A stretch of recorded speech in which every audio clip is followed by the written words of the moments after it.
Welcome everybody. Myself Shubhrajit Paul. I hope all of you are doing well in this pandemic situation.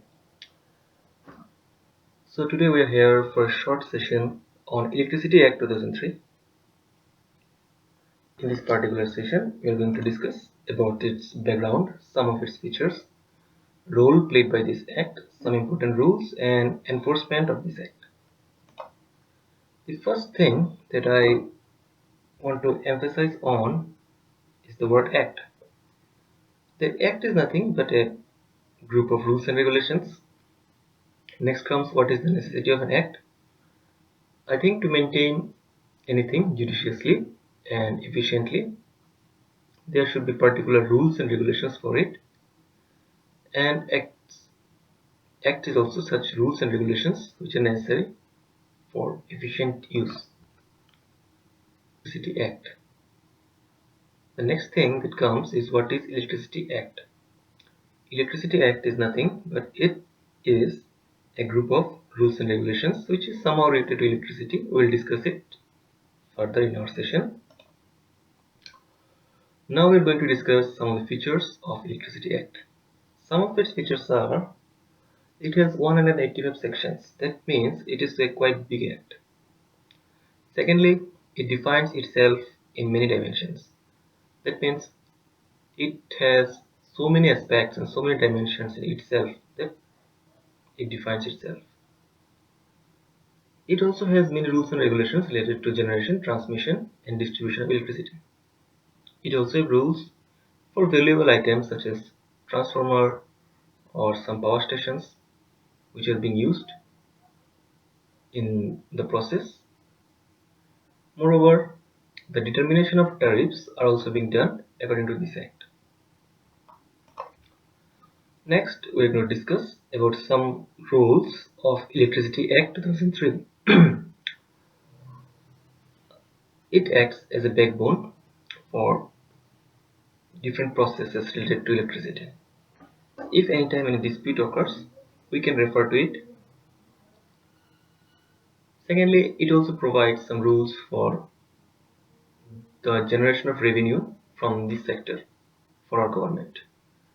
Thirdly, it somehow helps in the reduction of mismanagement of electricity. Fourthly, it also creates awareness regarding electricity. Now we are going to discuss about some important rules and regulations of it. Suppose anyone wants to generate electricity without obtaining license, it is possible, but it is only possible if his technical standards complies with the technical standards of connectivity grid. Secondly, no one shall transmit electricity, distribute electricity, or undertake trading in electricity unless he is authorized to do so by license issued. That means without license, we cannot transmit electricity or distribute electricity or undertake trading in electricity.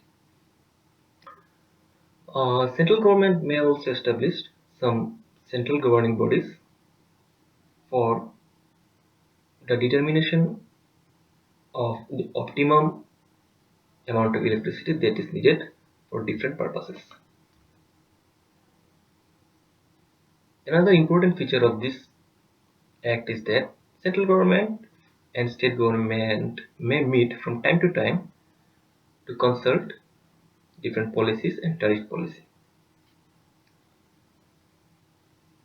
This act also have some punishments for someone who misuses or damages the electricity and the property related to electricity.